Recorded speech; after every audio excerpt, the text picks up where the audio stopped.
Why did slavery have a significant impact on the Dutch economy? Many Dutch historians have long held the view that Atlantic slavery had a marginal impact on the country's economy. The authors of an article that appeared in the Flemish-Dutch journal TSEG Low Countries Journal of Social and Economic History at the end of June 2019 demonstrate that this assumption is incorrect. Hey folks, welcome back to Country Economies Explained. We are back with another interesting video. Today, we are going to talk about how the Dutch economy benefited from Atlantic slavery. So without any further do's, let's get into the video right away. But before we begin, make sure you subscribe to our channel and click the bell icon so you don't miss any of our amazing videos. And let's begin.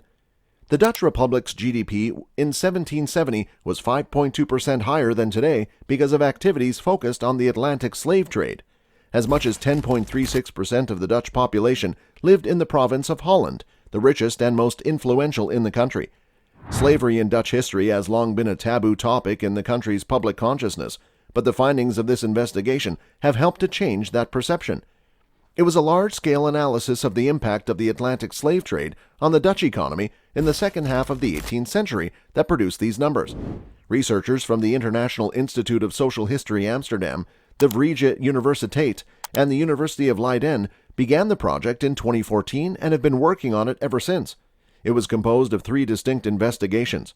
It all started with Walcheren, Middelburg, and Vlissingen, Gerhard de Kock, which were all involved in the slave trade. Slave-produced Tamira Combrink sugar and coffee are the subjects of a second investigation that is still in process. Focusing on banks and insurance companies' involvement in slavery, Pepijn Brandon and Karen Lurvink is the third research project. The ultimate goal of the synthesis is to provide a well-supported estimate of the Atlantic slave trade's contribution to GDP. But are the estimates realistic? Slavery and the colonial trade in general have been studied by other countries as a way to gauge their relative economic relevance. The Atlantic slave trade in the 18th century was a major topic of academic debate in Great Britain for decades. Slavery's role in the Industrial Revolution has been disputed, with some claiming it was critical, while others contending that colonial trade played only a minor role in the growth of the national economy. It's rare to see such a wide-ranging debate in other European countries. Most economic historians agree that slavery had a modest impact on the economy, based on the findings of British academics. An important aspect was the inclination to put the question of slavery's economic importance solely on the profits of the slave trade, without considering the much more extensive trade in products produced on slave plantations. The subject has been trivialized even further in the Netherlands. As in the US, England, and France, interest in the topic has grown significantly over the past few years. Another issue that arose in this setting was whether the previous crude estimates of slavery's economic impact were accurate. The emergence of Dutch economic historiography also served as fuel for speculation.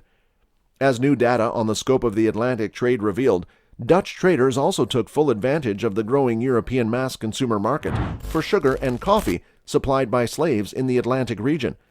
Taking this into consideration, in the second part of the 18th century, the Atlantic trade even outpaced the Asian spice trade of the Dutch East India Company, where in fact there was also large-scale slavery. Furthermore, Jan Luitend van Zanden's and Bas Van Leeuwen's refinement of existing estimates for the early modern Dutch economy's whole scope made it feasible to study the importance of each individual sector of the Atlantic trade flows significantly more carefully. So maybe it is more than a marginal contribution. For the time being, the most important findings calculated are: Number 1. In 1770, the contribution of Atlantic slavery to the Dutch economy was not insignificant but substantial, amounting to 5.2% of national GDP and even more than 10% of the GDP of the province of Holland. As a result of extrapolations, we can establish that 1770 was a typical year for this period of time in the 18th century. As a result, the percentage was greater for several years. Number 2. Most of the numbers mentioned came from international trading houses and shipping companies, more than 70%. More than 19% of the economic value of all goods that came into or left Dutch ports in 1770 were made on slave plantations in the Atlantic world. Number 3. The most important source of income for the Dutch economy was not the slave trade itself, but the trade in goods made by slave labor. An extensive economic structure based on slavery's year-after-year toil on the plantations was simply the beginning of what would become a far larger economic system. Number 4. Dutch traders didn't just profit from goods made on slave plantations in their own colonies in the Atlantic world. Until the end of the 18th century, the Republic was a hub for coffee, sugar, and tobacco from the whole Atlantic region, with Saint-Domingue, later Haiti, France's most important slave colony, playing a big role. Number 5.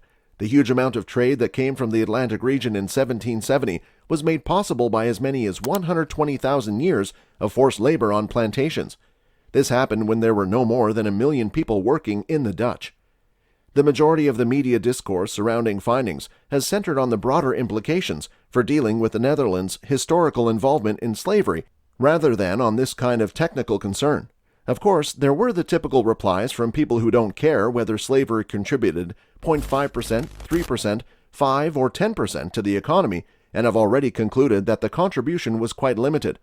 On the other hand, if we restrict ourselves to quantitative analysis, we cannot disregard the fact that it is a proportion. As a point of comparison, new research conducted at Erasmus University Rotterdam indicates that the Port of Rotterdam is responsible for 6.2% of the current gross domestic product of the Dutch. This figure accounts for all of the logistical industry and business services that are involved. What's more, data like these are only truly significant when seen in the context of a broader examination of the economy's structure. At the close of the 18th century, the phenomenal rise of activities based on Atlantic slavery compensated for the stagnation or collapse in many other sectors of the Dutch economy. By taking advantage of the forced labor of many thousands of slaves in Dutch, French, and British plantation colonies, major trading cities in particular, such as Amsterdam and Rotterdam, were able to continue and even improve their position in international commercial networks. This allowed these cities to continue to play a significant role in international trade. New connections were established between the European continent and the Republic as a result of the rising commerce in colonial products along the Rhine. These new connections were made possible by the exportation of sugar, coffee, and tobacco. This was of utmost importance for the continued growth of Dutch economy over the course of many years. The fact that we no longer have to stand and look blankly at the connection between slavery and the Industrial Revolution is an essential consequence of the research that we have conducted. The topic needs to take on a much broader scope because the institution of slavery had a significant impact on the trade patterns and financial models of European nations, as well as the consumption patterns and economic policies of those nations. Therefore, the current wave of research into slavery has consequences not just for how we deal with the issue of slavery's place in the history of individual nations, but also for how we see the economic history of Europe and the rest of the world. And that's for today's video. We sincerely hope you enjoyed the video. If so, give it a like and share it with your friends and family. Let us know if you have any questions or comments in the sections below. Don't forget to subscribe to our YouTube channel to see more of our incredible videos. You can also watch our other videos that have been specially selected for you. Look forward to seeing you in our next video.